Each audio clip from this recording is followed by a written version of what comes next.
जोहार दोस्तों, आप सभी को आपका अपना चैनल नाग पूर्णिमा फाउंडेशन में स्वागत है। आज के इस वीडियो में हम लोग चर्चा करने जा रहे हैं झारखंड राज्य के निर्माण में जो आंदोलन हुए थे उसका प्रथम चरण बोलने का मतलब जो हम लोग पढ़ने के लिए सुविधाजनक हो उस चरण की हम लोग बात करते हैं। और झारखंड राज्य निर्माण, जैसे कि कल ही हम लोग पढ़े थे या कल ही हम लोग समझे थे कि झारखंड राज्य निर्माण कोई जस्ट बांट के दिया, ऐसा कुछ नहीं था। इसके लिए एक लंबा संघर्ष, एक लंबा आंदोलन, एक लंबी मतलब जन विद्रोह के रूप में देखने को मिलते, तब जाके झारखंड का निर्माण होता है। तो झारखंड ऐसे बोला जाता है, झारखंड कैसे लिया, झारखंड कैसे निर्माण हुआ, तो झारखंड लड़ के निर्माण होता है। तो उस झारखंड का जितने भी लड़के मतलब होता है तो उसमें आंदोलन होगा, आंदोलन का नेतृत्व करता होगा, अलग अलग पार्टी होंगे, तो सबको हम लोग चर्चा करेंगे। ये सिर्फ ना परीक्षा के दृष्टिकोण से हम लोग को जानना जरूरी है, बल्कि एक झारखंड में रहने या झारखंडी होने के कारण या होने के वास्ते ये जरूरी है कि हम अपनी जानकारी, हम अपने राज्य के बारे में जानना जरूरी है। आखिर ये राज्य हमारे पूर्वजों ने कितने मेहनत, कितने बलिदान, कितने त्याग के बाद प्राप्त किए हैं। तो सबसे पहले आज हम लोग जो चर्चा करेंगे, जैसे कि बिहार और बंगाल जो अलग होता है 1912 में बंगाल विभाजन को निरस्त करने के टाइम, उसी टाइम से झारखंड का एक अलग निर्माण, अलग राज्य की पहचान बनाने में यहाँ के लोग वहाँ पे मतलब आंदोलन करना शुरू कर दिए थे। और ये बात है 1912 की। तो आज हम लोग चर्चा करेंगे 1912 वाला, 1912 में जो हम लोग का गठन होता है क्रिश्चियन स्टूडेंट ऑर्गेनाइजेशन। किसका? Christian student organisation. 1912 में ही क्यों, ये तो समझ में आ गया होगा, क्योंकि 1912 में हम लोग का जो बंगाल और बिहार अलग राज्य बनता है, उसी टाइम पे झारखंडी ना तो बंगाल में रहना चाहते थे ना ही बिहार में, बल्कि वो अलग से अपना राज्य बनाना चाहते हैं, वो झारखंड। तो इसी टाइम पे क्रिश्चियन स्टूडेंट ऑर्गेनाइजेशन, क्रिश्चियन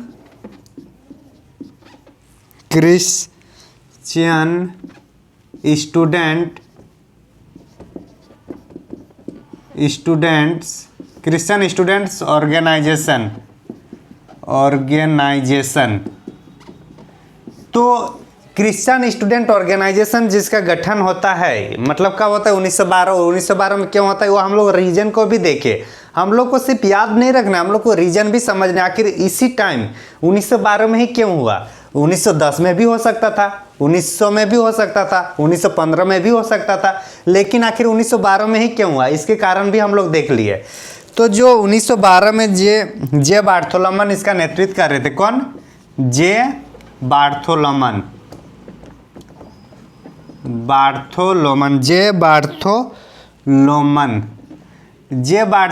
एक स्टूडेंट थे हम लोग का कोलंबस कॉलेज के। तो ये जे बार्थोलोमन क्रिश्चियन स्टूडेंट ऑर्गेनाइजेशन का गठन करते हैं। कौन सा ऑर्गेनाइजेशन का? Christian student organisation. एक्चुअली ये कहाँ के रहने वाले थे? ये चाईबासा के रहने वाले थे। कहाँ के?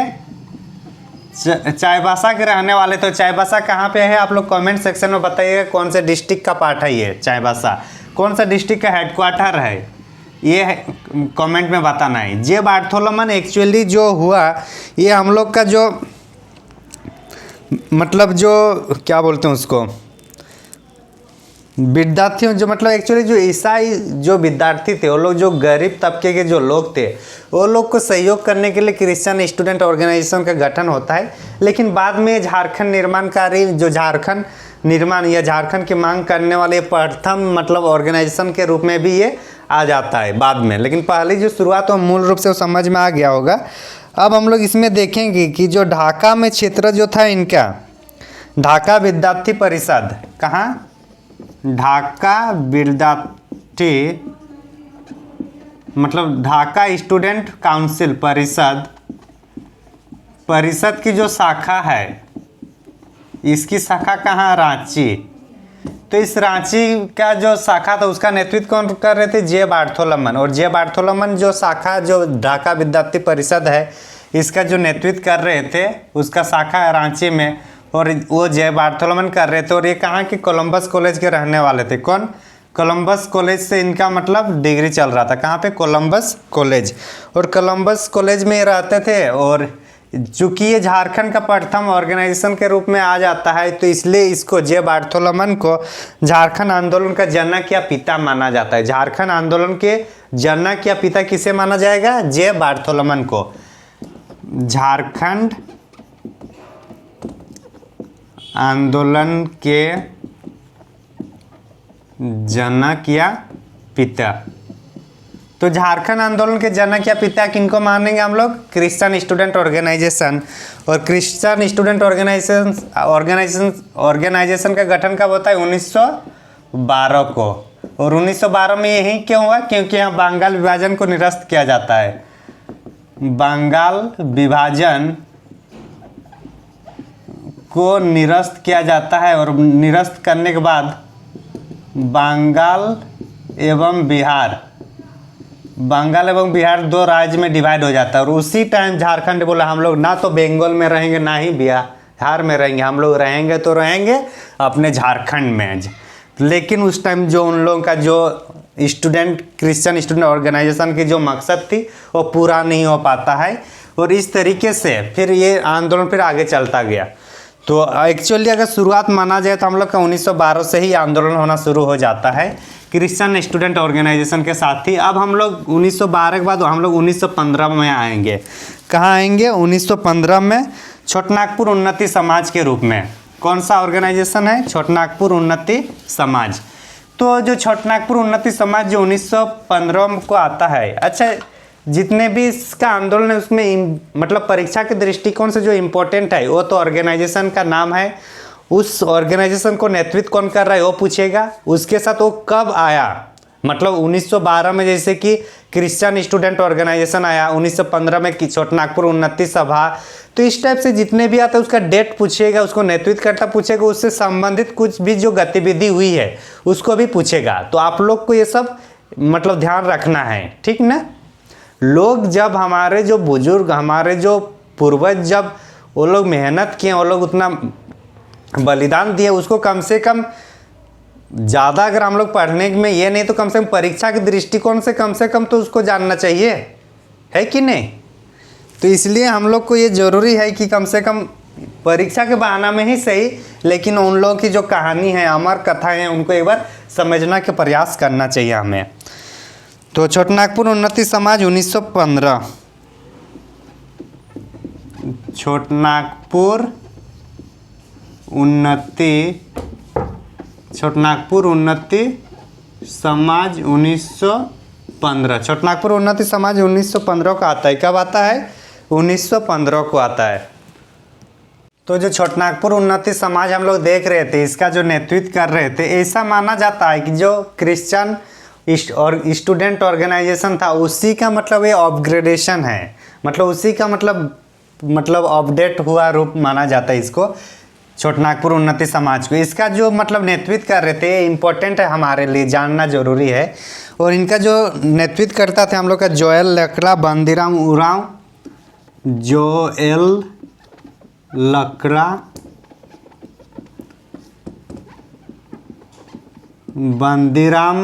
बंदीराम उरांव, ठेबले उरांव,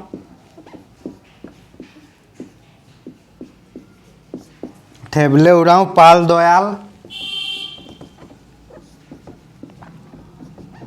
दोयाल, ये सब इसके नेतृत्व करता थे। किसके? छोटनागपुर उन्नति समाज के। छोटनागपुर उन्नति समाज के नेतृत्व करता कौन कौन थे? जोएल लकड़ा, बंदीराम उरांव, ठेबले उरांव, पाल दयाल, ये सब थे। जब भी छोटनागपुर उन्नति समाज को जहाँ जहाँ मौका मिलता है वहाँ बोलते झारखंड चाहिए, अलग राज्य हम लोग को झारखंड का निर्माण करना चाहिए। उसी टाइम जब साइमन कमीशन आते हैं तो भले भारत के सभी क्षेत्रों में साइमन कमीशन का विरोध किया जाए, लेकिन झारखंड का जो छोटनागपुर उन्नति समाज था ये साइमन कमीशन से भेंट करते हैं, साइमन कमीशन से बात करते हैं कि हमें एक अलग राज्य बनाया जाए, हमारी एक अलग राज्य की दर्जा दिया जाए, प्रदान किया जाए। किनको बोलते हैं ये लोग? Simon commission. Simon commission Simon commission कब गठन होता है? 1927 को गठन होता है साइमन कमीशन, और आता है 1928 को झारखंड, मतलब 1928 को भारत आता है साइमन कमीशन, और भारत के आने के टाइम 1928 में झारखंड भी पहुंच जाता है। और उसी टाइम छोटनागपुर उन्नति समाज के जो एक था जो जोएल लकड़ा, कौन? एक जोएल लकड़ा जब साइमन कमीशन घूमने के लिए झारखंड आ गए थे। कहाँ आए थे? झारखंड आए थे। तो जोएल लकड़ा और एक आदमी है, उसका नाम है हम लोग का जोएल लकड़ा और विशफ, थोड़ा नाम आप लोग देख लीजिएगा, विशफ वांग्यून, विशफ वांग्यून, विशफ क्या नाम है? वांग्यून। इसको देखिए, थोड़ा अच्छा से स्पेलिंग कर लीजिएगा, वांग्यून लयुक। तो जो जोएल लकड़ा और ये लोग दोनों मिल गए किनको? साइमन कमीशन को। तो जोएल लकड़ा बोला, यार कहाँ आप घूम रहे हो, इधर पूरे भारत, हम लोग को पहले झारखंड राज्य अलग से निर्माण करवा दो। तो इसी क्रम में ये लोग किस पर सौंपते हैं? साइमन कमीशन को। फिर साइमन कमीशन का जो रिपोर्ट आती है, साइमन कमीशन के रिपोर्ट के अनुरूप जो 1935 का जो एक्ट आता है, 1935 के एक्ट में फिर झारखंड के संदर्भ में मतलब दो क्षेत्रों में डिवाइड किया जाता है, एक वर्जित क्षेत्र और एक गैर वर्जित क्षेत्र या फिर आंशिक वर्जित क्षेत्र। तो ये सब मतलब लेकिन अलग राज्य नहीं बना पाया साइमन कमीशन ने, मतलब नहीं उसको स्वीकार करा पाया जोएल लकड़ा सब। तो मतलब साइमन कमीशन से मतलब साइमन कमीशन को भी हम लोग नहीं छोड़े कि हम लोग को एक अलग राज्य बनाया जाए, हमारे लिए एक अलग राज्य हो। तो इस तरीके से हम लोग देख लिए। तो हम लोग क्या देखे अभी? छोटनागपुर उन्नति समाज 1915। छोटनागपुर उन्नति समाज से ही जो पाल दयाल ठेबले उरांव निकलते हैं और किसान सभा का गठन करते हैं। हालांकि किसान सभा की जो शुरुआत की गई थी वो सहजानंद सरस्वती ने किए थे, जो किसान नेता थे। तो सहजानंद सरस्वती ने किए थे। एक मिनट,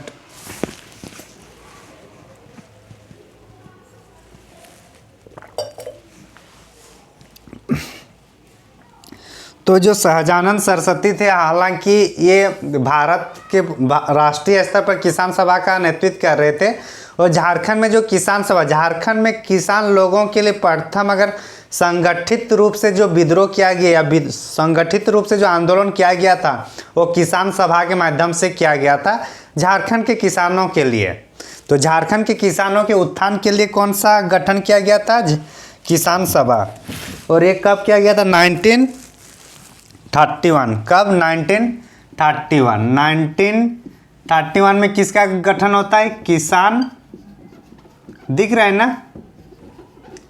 1931 में किसका था? किसान सभा। और किसान सभा का जो नेतृत्व कर रहे थे, इसका मतलब जो शुरुआत किन्होंने किए थे, इसकी शुरुआत सहजानंद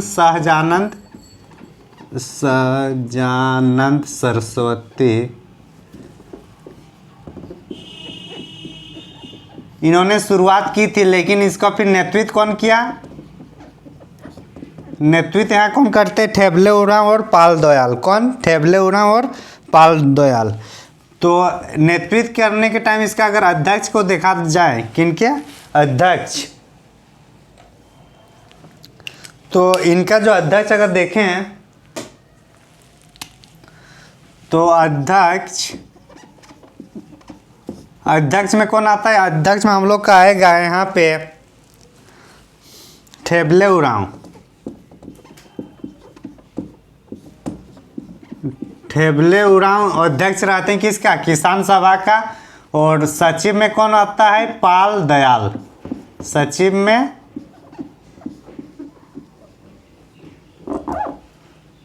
पाल दयाल, सचिव में कौन आता है? पाल दयाल।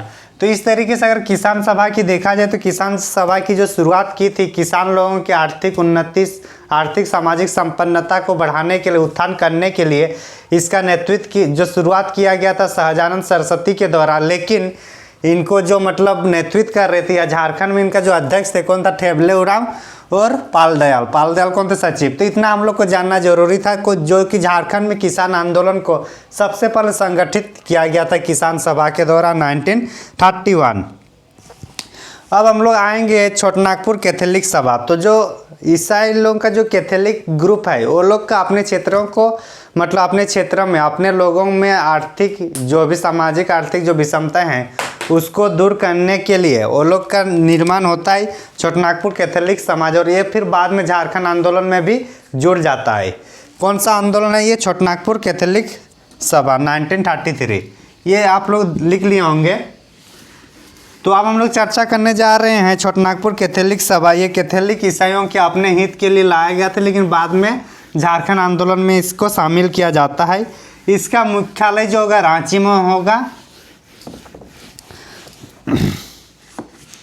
छोटनागपुर कैथोलिक सभा जब 1935 का जो चुनाव होता है उस चुनाव में इनके जो इग्नेस बेक है, छोटनागपुर कैथोलिक सभा से संबंधित जो इग्नेस बेक है वो उस चुनाव में लड़ते हैं और वो चुनाव जीत भी जाते हैं। तो आगे इसके बारे में हम लोग थोड़ा और चर्चा करेंगे, तब तक एक बार देख लेते हैं इसका हेडिंग। छोटनागपुर कैथोलिक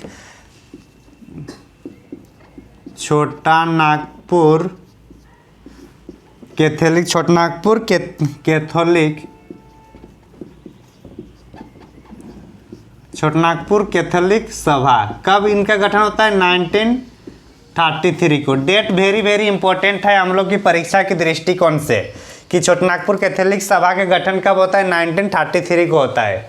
तो इसके बाद अगर हम लोग इसकी देखें तो जैसे कि कैथोलिक है तो कैथोलिक कौन सा संप्रदाय के हैं? कैथोलिक ईसाई संप्रदाय है ना।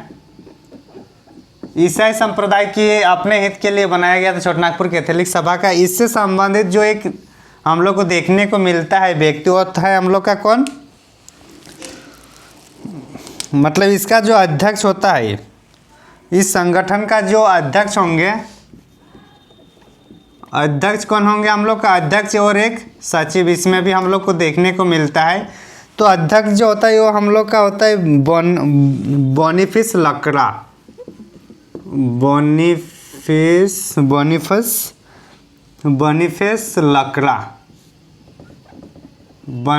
लकड़ा कौन है? ये अध्यक्ष होता है किसका? छोटनागपुर कैथोलिक सभा का। और सचिव यहाँ का जो सचिव होता है इग्नेस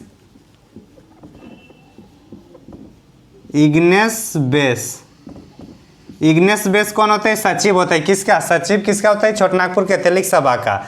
और यही जो इग्नेस बेक है ये हम लोग का 1935 में जब प्रांतीय चुनाव होता है, 1935 में प्रांतीय चुनाव होता है ना, प्रांतीय चुनाव में इनकी जीत होती है। किनकी जीत होती है? इग्नेस बेक की। और इग्नेस बेक किससे संबंधित है? छोटनागपुर कैथोलिक सभा से संबंधित है। इग्नेस बेक का जब मतलब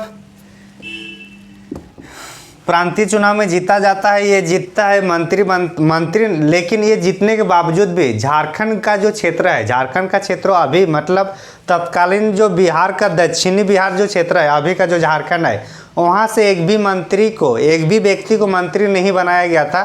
तो इसी क्रम में इग्नेस बेक ने कहते हैं कि जिस तरीके से मतलब अंग्रेज भारत का उपनिवेश बनाया है उसी तरीके से बिहार ने छोटनागपुर को मतलब झारखंड का उपनिवेशवाद बनाया है। इन्होंने क्या कमेंट किए हैं? इनका कमेंट था कि छोटनागपुर को बिहारी का उपनिवेशवाद कहा। किन्होंने कहे? इग्नेस बेक में। CN लिखने से छोटनागपुर हो जाएगा, ठीक। छोटनागपुर को बिहार का उपनिवेशवाद कहा।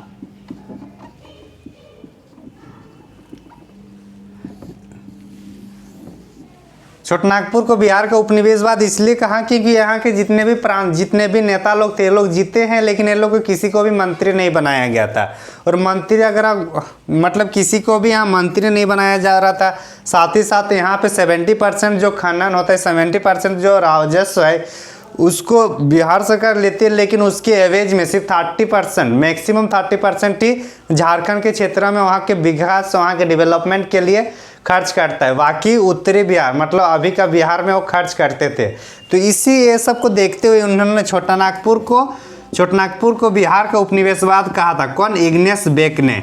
तो ये हम लोग को समझ में आएगा। कभी कभी एक कमेंट कर देता है या क्वेश्चन पूछ देता है कि छोटानागपुर को बिहार का उपनिवेशवाद किसने कहा था, तो क्या होगा हम लोग का? Ignace Beck. इग्नेस बेक किससे संबंधित है? छोटानागपुर कैथोलिक सभा से संबंधित है।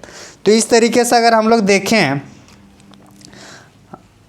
अच्छा जो इग्नेस बेक थे इनको पता था अगर झारखंड को अलग करना है, मतलब झारखंड राज्य को अलग करना है, तो झारखंड में जितने आदिवासी मूलवासी है सबको पहले एक अच्छा सा संगठन बनाना होगा। जैसे पूरे भारत में अखिल भारतीय अगर संगठन की बात किया जाता है तो कांग्रेस को बनाया गया था, उसी तरीके से झारखंड के जो छोटे छोटे पार्टी है उसको मतलब जो मिलाकर एक पार्टी बनाने के बाद सबसे पहले कौन रखी थी हम लोग का?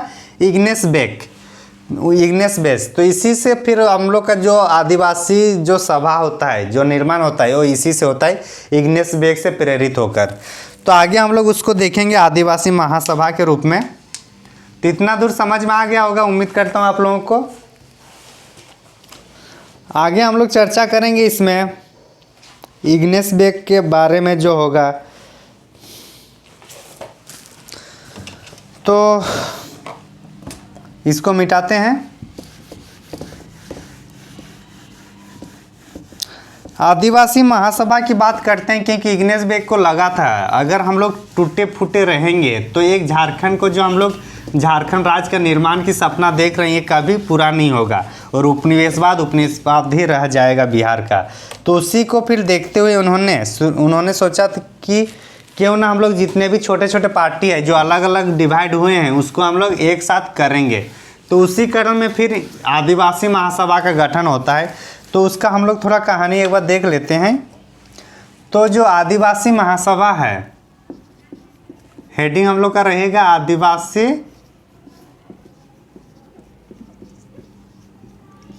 महासभा। तो आदिवासी महासभा एक्चुअली आदिवासी महासभा तुरंत नहीं आता है, इसके पहले छोटानागपुर संथाल परगना आदिवासी महासभा का गठन होता है, उसके बाद फिर इसका नाम आदिवासी महासभा के रूप में आता है।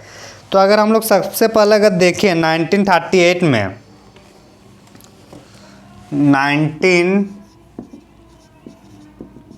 1938 में हम लोग अगर देखें तो 1938 में छोटानागपुर उन्नति समाज, किसान सभा,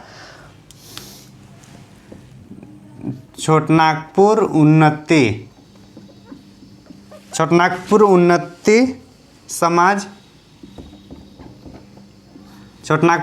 समाज, फिर उसके बाद क्या आता है? तो किसान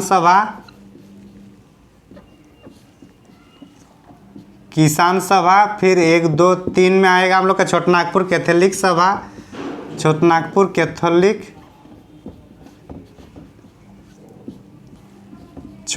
कैथोलिक सभा आएगा। चौथा में आएगा हम लोग का मुंडा सभा,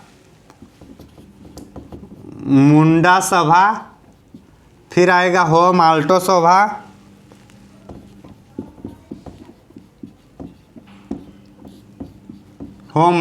तो ये जो पांचों जो सभा है, ये जो छोटे छोटे सभा है, ये सब पांचों मिलकर कब? 1938 में एक पार्टी का निर्माण होता है और उस पार्टी का नाम क्या है? छोटानागपुर संथाल परगना आदिवासी सभा। छोटानागपुर संथाल परगना, छोटानागपुर संथाल परगना आदिवासी सभा। तो छोटानागपुर संथाल परगना आदिवासी सभा का गठन होता है 1938 को, और इस टाइम इसका अध्यक्ष किसको चुना जाता है? इस टाइम इसका जो थियोडोर सुरेन को इसका अध्यक्ष चुना जाता है। ये जो पांचों जो ये मिला, पांचों जो छोटे छोटे संगठन है, इसको मिलकर छोटानागपुर संथाल परगना आदिवासी सभा का गठन होता है, पांचों मिलकर 1938 में। और इस टाइम इसका जो अध्यक्ष कर रहे थे उनका नाम था हम लोग का थियोडोर सुरेन। क्या नाम था? थियोडोर सुरेन। ये थियोडोर सुरेन को ना इसका अध्यक्ष कर रहे थे, किसका? 1938 में जो बना। लेकिन यही चीज़ 1938 में जो बना, इसका मतलब बहुत ज़्यादा लंबा नाम हो रहा था, और प्लस इसको मतलब एक जब इतना मतलब शॉर्ट फॉर्म इसको बनाने की कोशिश किया तो जो छोटानागपुर संथाल परगना को छोड़कर डायरेक्ट इसको 1939 में आदिवासी सभा कह दिया गया। क्या? आदिवासी महासभा होगा, आदिवासी महासभा। आदिवासी महासभा का गठन कब होता है? 1939। और इस टाइम इसका अध्यक्ष कौन रहा होता है? जयपाल सिंह। कौन होते हैं? जयपाल सिंह।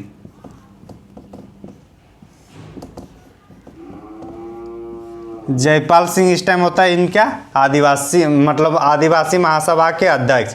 तो इस तरीके से अगर हम लोग देखें तो हम लोग क्या देखें कि जयपाल सिंह जो आदिवासी महासभा का अध्यक्ष बन जाते हैं, द्वितीय अध्यक्ष। और प्रथम अध्यक्ष कौन थे हम लोग का? थियोडर सोरेन।